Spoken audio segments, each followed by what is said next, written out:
Espera aí, calma. Estamos ao vivo.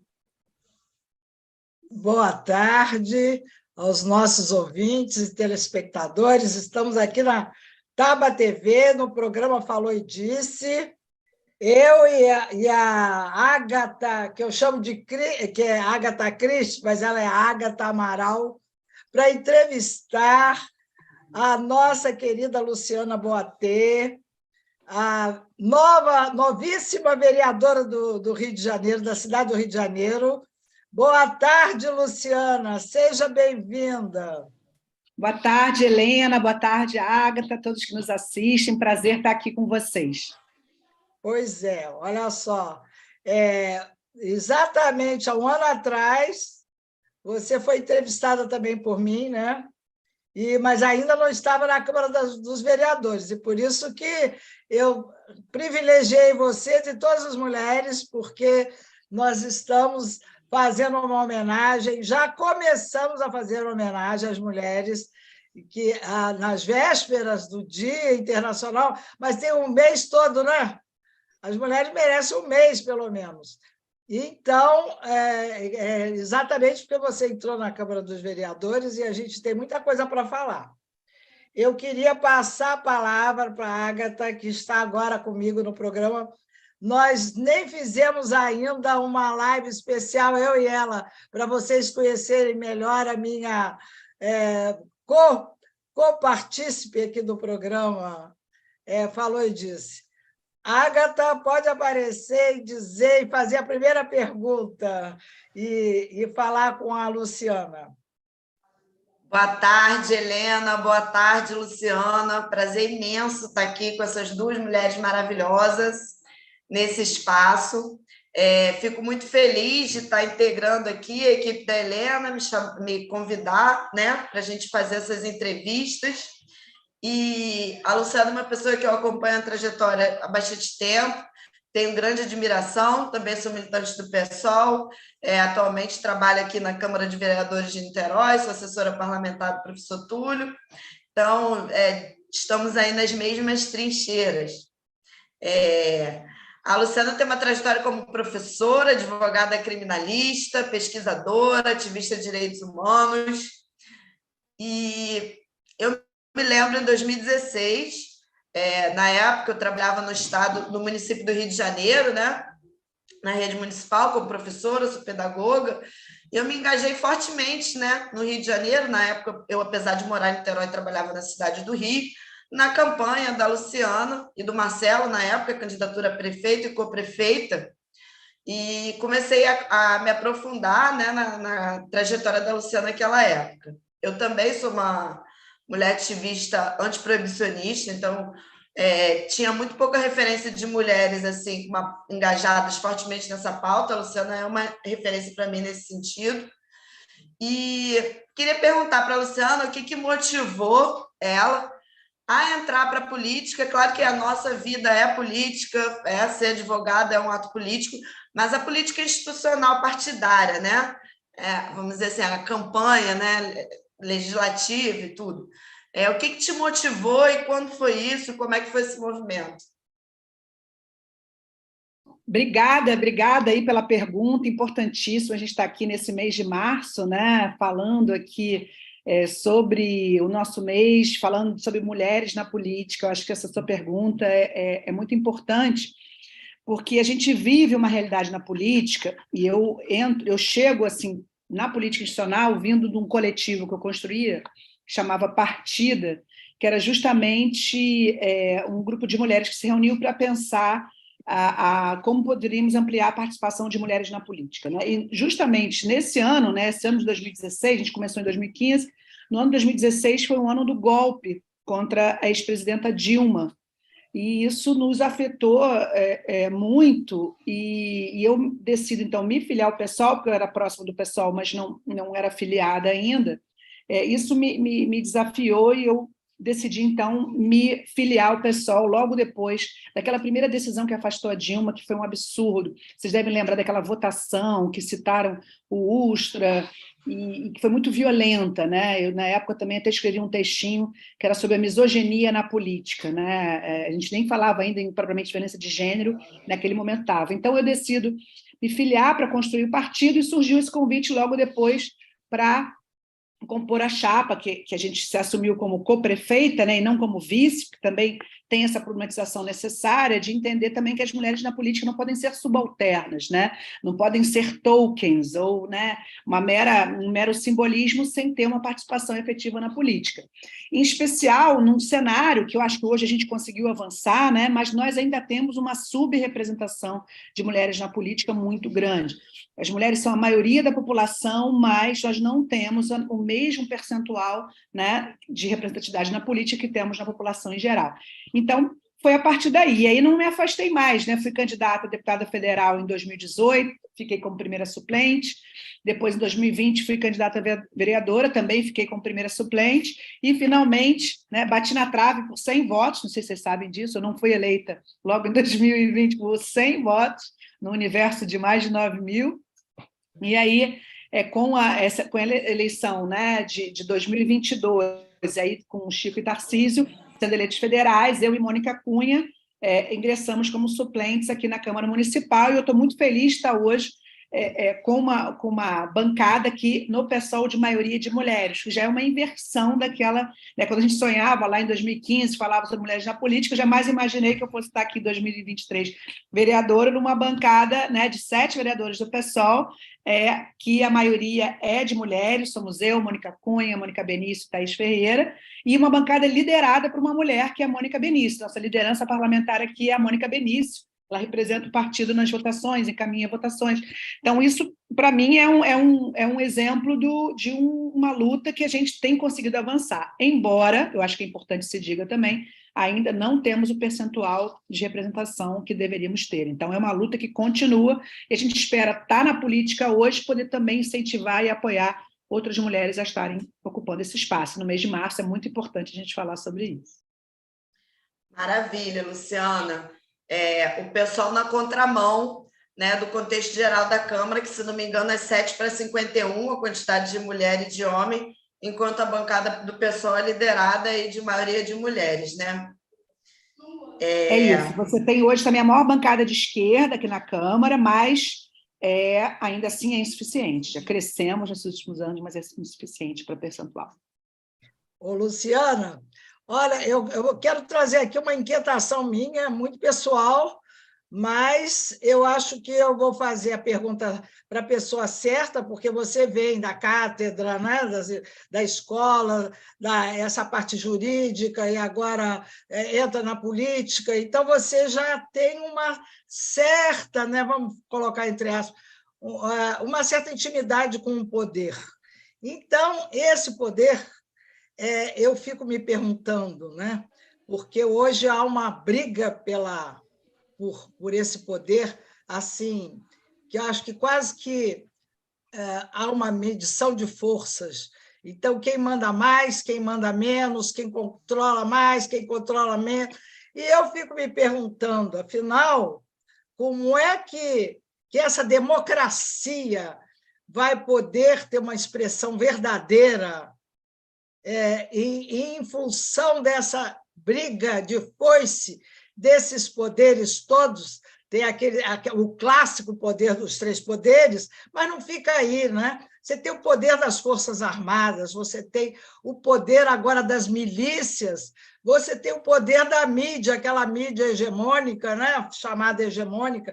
Então, são muitos, vamos dizer, até do agronegócio, enfim, é uma briga mesmo. E, assim, como que você agora, uma vez nessa lide aí de um poder de uma cidade como é o Rio de Janeiro, que cheio de problema, não é? Como é que você vai dar conta disso? Porque se fala muito frequentemente que as milícias estão aí por perto. Então, eu já estou dando uma pista para você adentrar e nos esclarecer, até pedagógica, didaticamente falando, para que o eleitor tenha essa consciência cada vez mais maior e cada vez mais clara? A Helena só faz pergunta fácil, né? Como você está percebendo.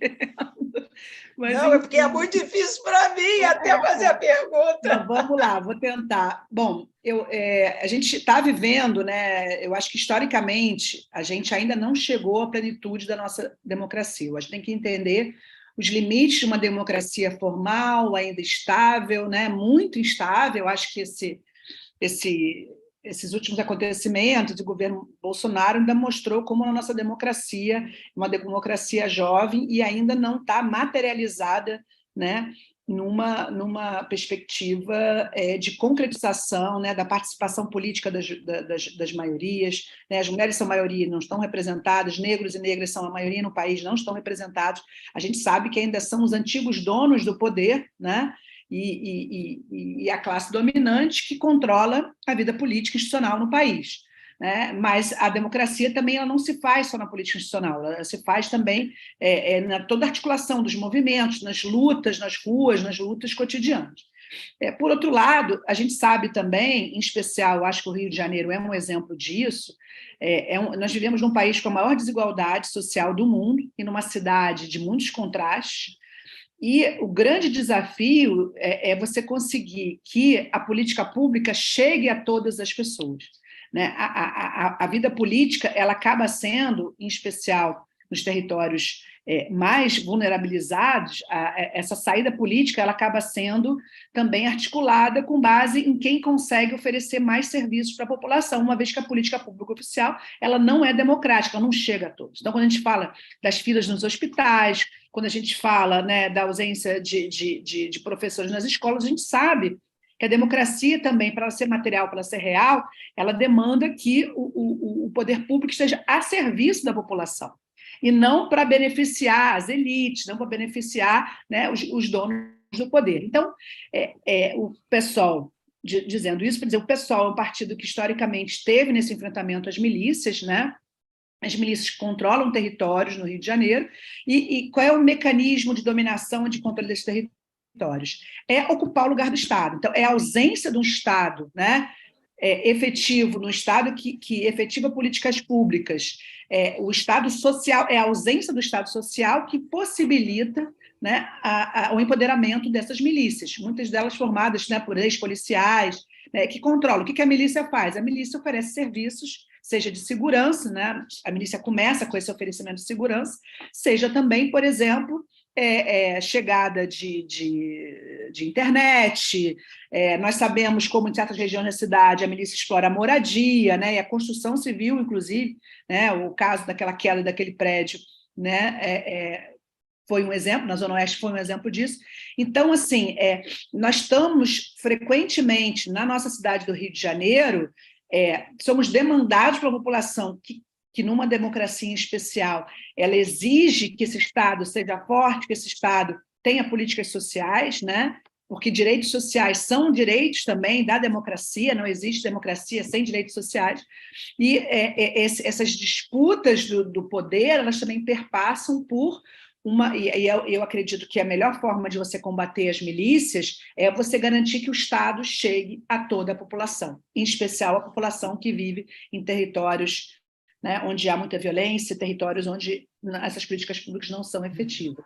Então, eu acho que é o desafio de uma lógica, né, que é antidemocrática, porque também as milícias implicam, né, numa ausência de democracia naqueles territórios, porque o controle é com base no medo, é com base no armamento, é com base na ameaça.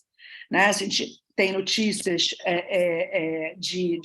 do número enorme de territórios, sejam controlados, né, por facções criminosas ligadas ao tráfico, seja controlados por milícia. Esse é o grande desafio do Rio de Janeiro, que tem uma característica até mais forte disso do que até outras cidades e o resto do país. Mas a resposta para essa questão tem que ser o fortalecimento de um Estado democrático, de políticas sociais, de orçamento para saúde, educação, de uma ideia também, que aí eu vou fechando essa sua resposta, porque teria muita coisa para falar ainda, mas eu acho que também tem uma perspectiva que é você pensar que segurança pública tem que ser com base no conceito de segurança dos direitos, ou seja, quanto mais direitos e concretização de políticas sociais a população tiver, mais haverá segurança pública. Enquanto moradia for só para a elite, enquanto que o encanamento, enquanto que as ruas asfaltadas, o acesso às escolas, a saúde de qualidade, a saúde no território, entre outros, né, lazer, cultura, enquanto isso for para poucos, nós teremos cada vez mais uma maior desigualdade, nós teremos grupos que vão ganhar poder na ausência do Estado. Então, a gente tem que fortalecer o Estado e garantir orçamento, né, e uma segurança dos direitos, uma segurança no sentido da plenitude da vida com dignidade na nossa cidade do Rio de Janeiro. Perfeito, passa a palavra aí. Pegando um gancho aí dessa questão da garantia dos direitos e trazendo também a questão da violência e o judiciário enquanto instituição que carrega todos os traços, né, de racismo, de machismo, né, da nossa sociedade, também está dentro do sistema do judiciário, e entendendo que a plenitude da justiça se dá através da garantia de direito a todas as pessoas, eu quero entrar num tema que tem sido discutido muito aí nas redes sociais ultimamente, que é a criminalização da misoginia. Né? Tivemos alguns episódios, né, de ameaças e ataques virtuais, né? Não é novo, isso acontece há bastante tempo. Recentemente, assisti no Globo, no jornal, na Globo News, né, uma matéria dizendo que a nossa deputada federal, Talíria Petroni, é a parlamentar mais atacada nas redes sociais hoje, né? Estava lá campeã de ataques, isso não é à toa, né? É uma mulher.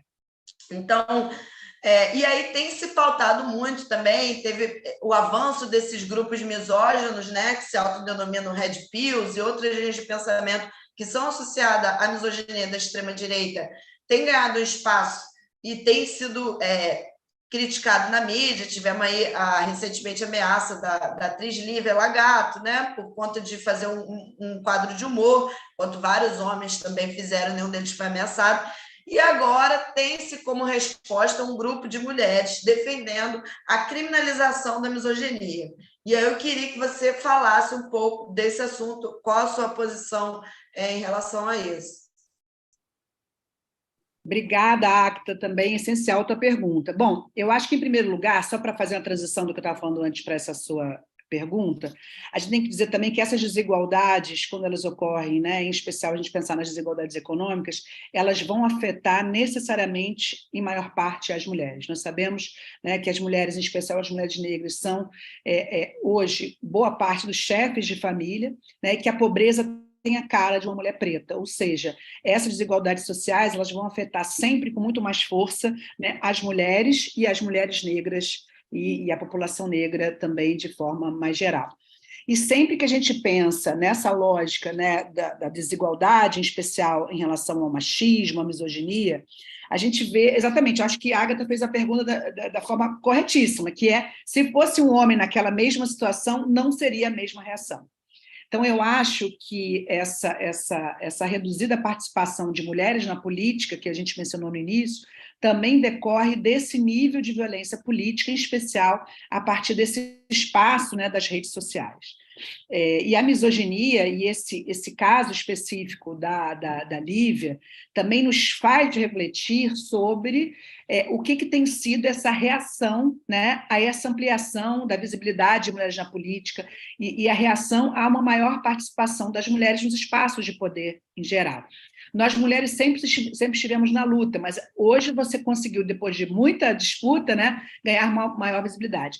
E a misoginia, que é o ódio às mulheres, tem sido, é claro que isso é histórico, não começou ontem, mas o que nós estamos vendo hoje é uma maior elaboração e organização desses grupos, né, que proclamam ódio às mulheres e que incentivam, portanto, indiretamente a violência contra as mulheres, eles vêm ganhando um espaço muito grande e vêm ganhando dinheiro com isso. Eu acho que um elemento também que as mídias sociais têm destacado, eu queria destacar aqui, é a monetização dessas redes, desses sites, dessas figuras, que, inclusive, são patrocinadas para ganhar mais alcance.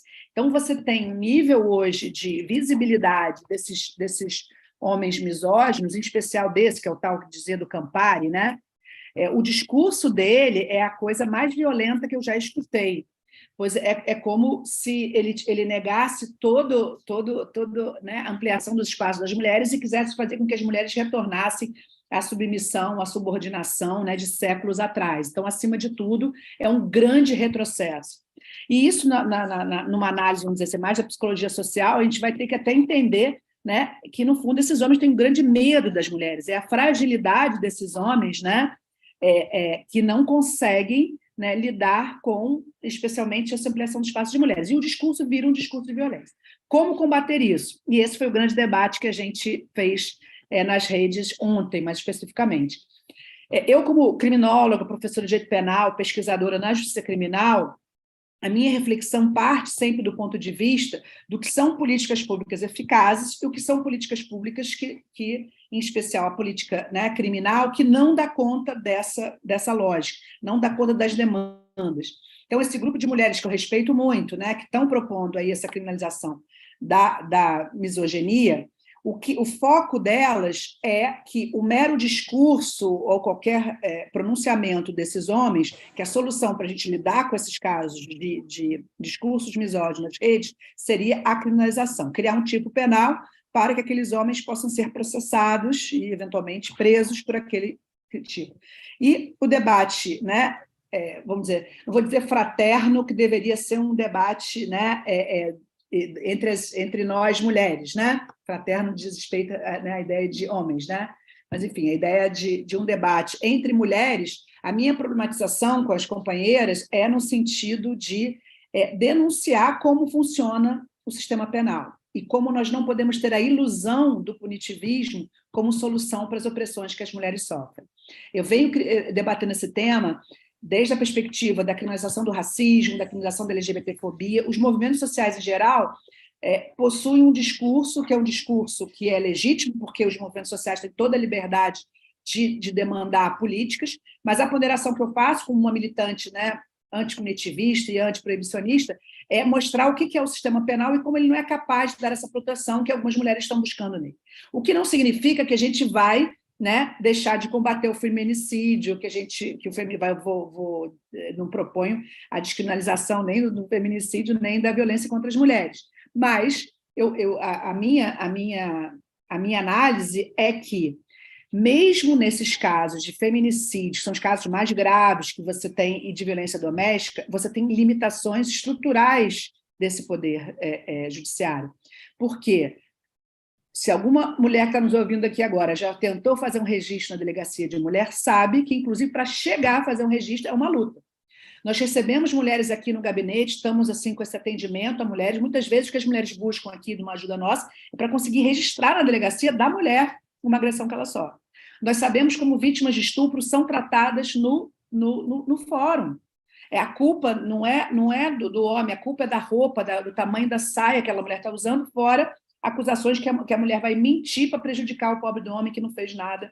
E a justiça trata também com muita violência as mulheres que são revitimizadas quando vão denunciar os crimes de que são vítimas. Fora no caso do feminicídio, que nós sabemos também, né, que a medida que mais tem funcionado para prevenir feminicídios não é uma medida penal, é a medida protetiva, que ela é eficaz porque ela permite a não aproximação, né, ela proíbe a aproximação, no caso de relacionamentos. O feminicídio, a gente sabe, que se caracteriza por crimes contra a vida de mulheres praticados por seus companheiros, maridos, namorados ou pessoas dentro de uma relação familiar, e com esse elemento da misoginia como motivação, mas a gente sabe que o grande foco na repressão a essas condutas que são tão violentas contra as mulheres tem que ser o foco na prevenção dessas condutas, porque o direito penal ele só chega depois que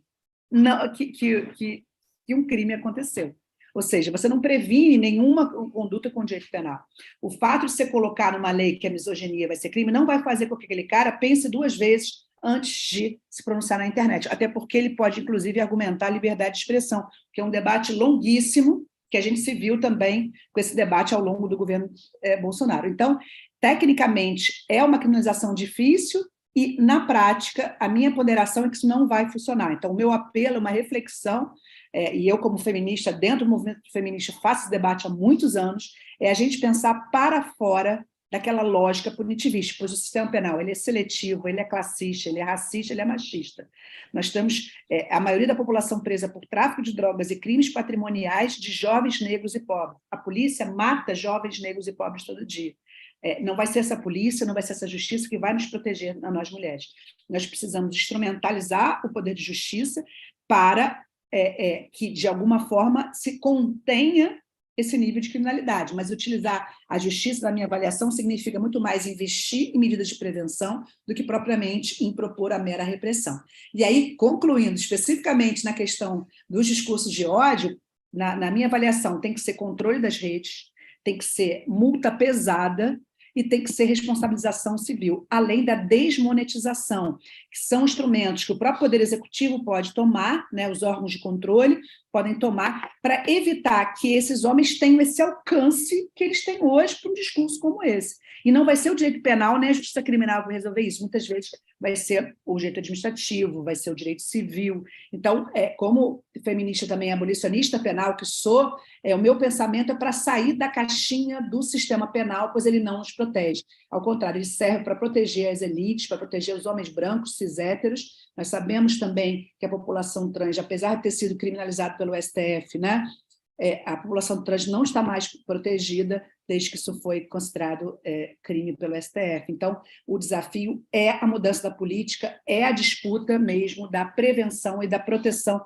real e efetiva das mulheres, e não uma questão apenas discursiva ou simbólica. Então, nesse sentido do pé no chão, aqui da realidade, né, dos crimes e dos estudos da criminologia, que eu venho fazer essa crítica. Que bom, Luciana. Eu estou começando a aprender essa coisa, essa caixinha do direito penal, gostei dessa expressão. Vamos explorar essa expressão, né, ir mais fundo nela. E até por isso que eu acho que, numa luta a favor das mulheres, a gente, às vezes, não precisa ter a luta direta, né? Ou sobre esse direito, mas também políticas públicas que garantam esses direitos às mulheres, né? E sobre isso eu queria também, porque você tem uma série de pautas, a educação, eu acho que já está até surtindo efeito, né? Que parece que as professoras já vão ser contratadas, ou vai haver concurso para professoras que estavam uma carência, professores, né? Uma carência muito grande. Isso ao longo de uma década, né, de carência de professores, diminuindo gradativamente. Mas eu quero falar um pouquinho também do transporte, porque eu acho que no transporte a mulher sofre uma violência também, e até o tempo que ela fica para chegar no seu local do trabalho e aonde ela deixa os filhos, isso é sabe, é uma situação muito precária para a mulher, né? Ter que dar conta dos filhos e ainda dar conta de um emprego, quando ela tem necessidade, às vezes ela não tem nenhum companheiro. Então, eu queria te ouvir sobre isso, e depois também eu queria fazer uma outra pergunta, mas responde primeiro essa, para não embolar o meio de campo. Eu vou falar rapidamente a questão da educação, que isso é muito importante, Helena. Eu acho que você trouxe aí, a gente tem recebido muitas denúncias de crianças, né, sem aula e professores que acumulando turmas nesse início de semestre de 2023. Então, a gente tem trabalhado cotidianamente aqui para pedir informações ao governo Eduardo Paes, cobrar providências, né, do secretário Ferreirinha. A gente compõe hoje 2 comissões, a Comissão da Mulher e a Comissão de Educação aqui na Câmara. E essa é uma pauta, a pauta da educação, a pauta da creche, como você bem colocou, é uma pauta essencial à vida das mulheres. Porque se nós temos mulheres que são responsáveis, né, que são chefes de família, e a gente sabe que os cuidados recaem sobre as mulheres prioritariamente, né? O patriarcado nos coloca, né, nessa posição.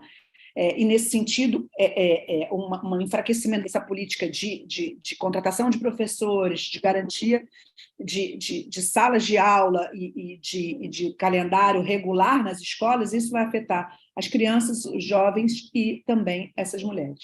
Só para você terem uma ideia, hoje nós fizemos um levantamento nos últimos 10 anos e hoje nós temos menos 6 mil professores, né, no município aqui do Rio de Janeiro, e menos 4 mil servidores, né, de apoio administrativo. Ou seja, nos últimos 10 anos, esse déficit foi aumentando. E o que a gente está vendo nesse início de semestre, de ano, é justamente essa precarização. Fora, e aí não vai dar para aprofundar muito, mas eu não posso deixar de falar, a questão dos alunos que necessitam de inclusão, né? A chamada educação inclusiva. Tem um déficit também enorme de mediadores, de agentes de educação especial, né? Que são aqueles responsáveis por serem facilitadores da inclusão desses estudantes em sala de aula. Então, são mães, eu queria saudar aqui os diversos movimentos de mães que lutam todos os dias para que seus filhos possam ter o acesso, o direito à educação, né? E em relação, e a gente está tomando providências, oficiando ao secretário, a gente vai pedir uma audiência pública, e eu estou visitando as escolas, então também, seja recebendo alguma notícia, a gente está recebendo aqui no gabinete, botar o gabinete à disposição para denúncias de falta de professores, de falta de condições nas escolas, e a gente está indo visitar essas escolas. A questão da creche em especial, a gente tem visto uma redução do horário de creche, que é muito grave, né? Uma mãe trabalhadora que precisa ter um horário de trabalho, se você reduz o horário da creche, nem todas são integrais, tem as creches parciais, mas integrais, por exemplo, hoje terminam às 3h, né? Se a mulher tem um horário de trabalho, como é que ela vai às 3h sair para conseguir pegar de volta o seu filho? Então, muito grave. E a questão dos transportes, Helena, também é muito sério. Essa questão do assédio nos transportes, a gente entende que perpassa por uma campanha, né, de colocação de cartazes. A Marielle Franco, inclusive, aprovou um PL, nossa saudosa amiga, que foi vereadora aqui, Marielle Franco, ela aprovou uma campanha de colocação de cartazes em ônibus para que as mulheres saibam também onde pode denunciar. E a ideia é responsabilizar também as empresas, caso não estejam espaços seguros para as mulheres, né, nos ônibus e vítimas de assédio. E nesse mês de março também, a gente está criando uma campanha aqui com um novo projeto de lei, que é o Sem Consentimento é Crime, que é um PL baseado no caso do Daniel Alves, na Espanha, e que obriga as instituições, os estabelecimentos noturnos e de lazer a estarem vigilantes na proteção a mulheres vítimas de violência. Então, tem todo um protocolo que deve ser seguido para acolhimento, para denúncia dessas mulheres. O grande problema que nós temos hoje, a gente verifica, a gente nem sabe o real número de crimes que ocorre, que envolvem mulheres, porque é uma subnotificação. Muitas mulheres nem denunciam porque elas sabem que o sistema não vai apoiar aquela denúncia. Só para você ter uma ideia aqui, Helena, saiu hoje, inclusive, uma notícia no Dia, dizendo que o Rio de Janeiro teve alta de 45% de violência contra a mulher e o número de estupros quase dobrou, né, nesse último ano. Então, temos uma agressão a cada 4 horas, um assassinato por dia. A situação da mulher no Brasil é muito séria. E a gente está aqui, então, vendo mecanismo dentro da competência municipal que possa levar, né, a um fortalecimento e uma maior proteção dessas mulheres. É muito importante isso que você falou. Antes de eu passar a palavra à Ágata, eu só queria lembrar, porque me incomoda, por exemplo, saber que a COP imaginou um transporte que, sabe, que não é poluidor, que é barato, que é o maglev, né?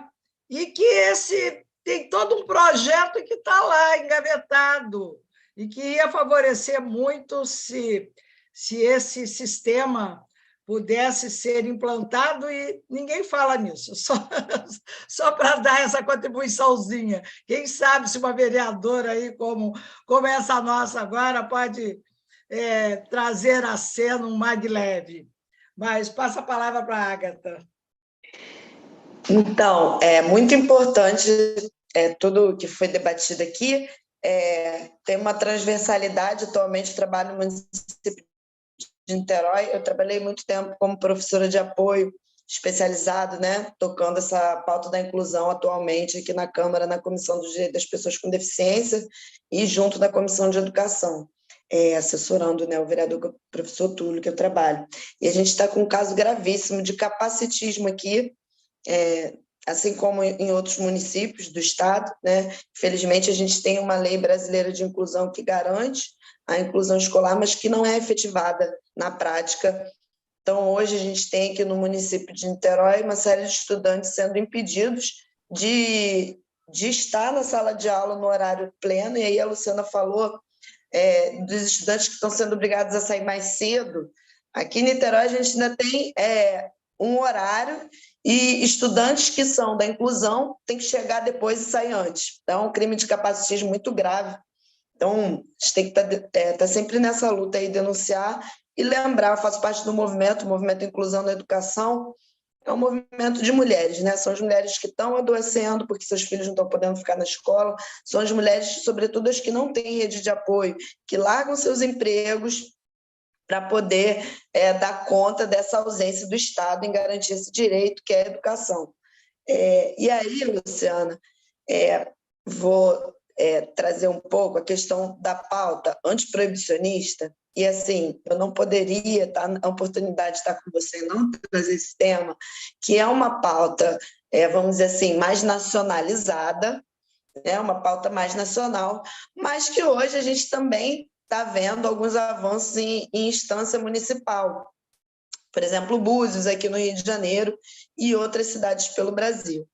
E aí, eu queria que você falasse um pouco se existe esse horizonte no seu trabalho municipal, né, que é um trabalho mais no cotidiano das pessoas, mais no território, mais direto com a população, se existe esse horizonte dessa pauta antiproibicionista e relacionar um pouco isso com a questão das mulheres também, né, da violência de gênero e de classe social também, né?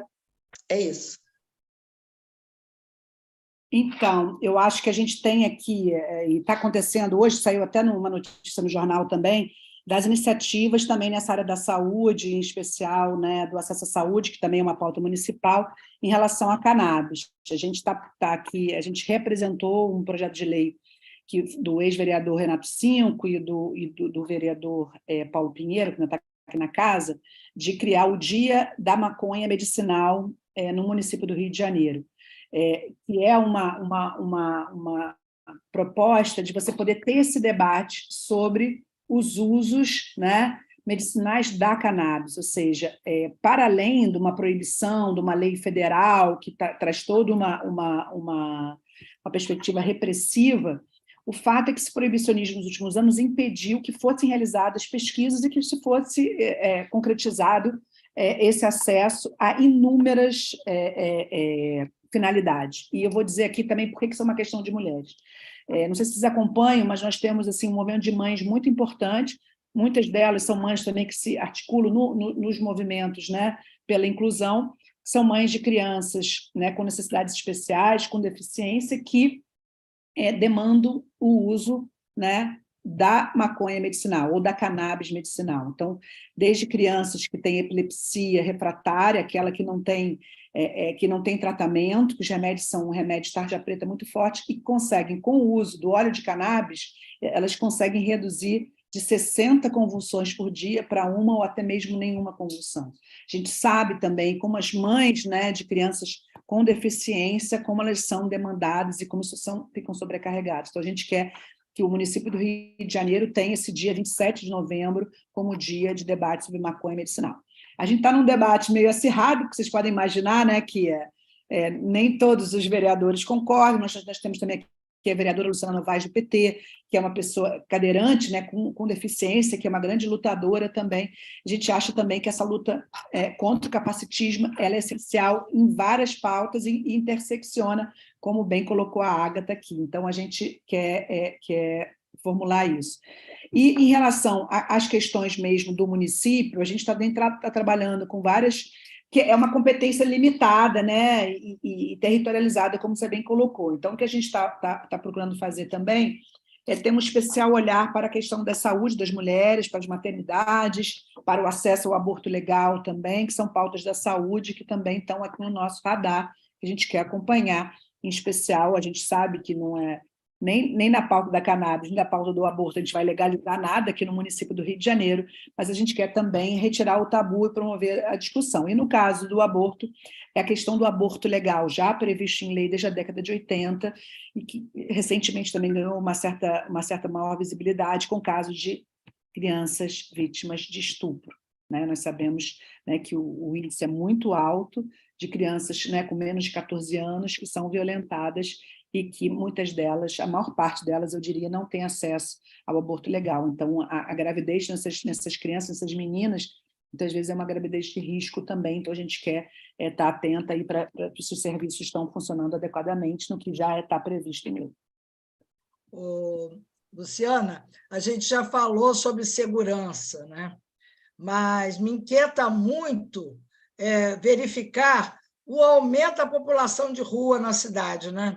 Há certos bairros, por exemplo, como o centro da cidade, que eu sempre frequentei, hoje virou quase que um pátio dos milagres, né? Você vê um bairro também turístico, como Copacabana, e um aumento assim incrível da população de rua. Agora, eu, às vezes, até começo a conversar com um e outro tal, e me dizem, alguns já me disseram, que eles não são moradores exatamente de rua, mas eles estão dormindo na rua porque eles vêm de subúrbio, então, para o seu trabalho, e aí, para voltar outra vez para o subúrbio, a condução é demorada, o preço é exorbitante, etc. Então, eles preferem ficar por ali mesmo, dormir por ali mesmo. Eu não sei o quanto tem, não sei se existe até estatística sobre isso, e quanto isso tem de verdadeiro ou não, mas, enfim, o que pode ser feito? Eu sei que é um problema social, né? E que, evidentemente, se você não tem moradia ou é difícil chegar à sua moradia, o recurso que tem é ficar debaixo dos prédios das marquises, não é mesmo? Mas o que a Câmara dos Vereadores tem feito nesse sentido? Então, esse é um problema social que vem se agravando, né, nesse pós-pandemia. É uma questão social, a prefeitura tem uma responsabilidade aqui no município pela gestão, né, da assistência social, e o que a gente luta aqui é para que essas pessoas sejam tratadas com dignidade e que possam efetivamente ser apoiadas pelo Estado, seja com acesso a benefícios de renda mínima, seja por meio de políticas de moradia, políticas de abrigamento, né, e políticas, muitas vezes, tratamentos de saúde. Né? De um lado, a gente vê uma certa perspectiva que é trazida de exclusão, de retirada dessas pessoas à força. A gente está com uma outra linha bem oposta a essa, na linha de efetivação de direitos, de acolhimento, de atendimento dessas pessoas, e para que elas possam, elas mesmas, terem condições de decidir para poderem fazer outras escolhas na vida. A gente sabe que a pessoa que mora na rua, ela não perde seus direitos por morar na rua, e a gente espera que essas pessoas possam ser tratadas com dignidade e que possam também receber atenção do Estado por meio de políticas sociais. Né? Então, essa atuação dos assistentes sociais do município de Rio de Janeiro é muito importante. A gente quer fortalecer essa categoria de profissionais também, para que eles possam ter condições, né, de fazer um atendimento fazer um acolhimento e encaminhamento dessas pessoas para garantir a dignidade de vida delas, para que elas possam, né, não mais, e claro, sempre com a questão do reconhecimento da liberdade dessas pessoas também. Elas não podem ser tratadas nem retiradas à força.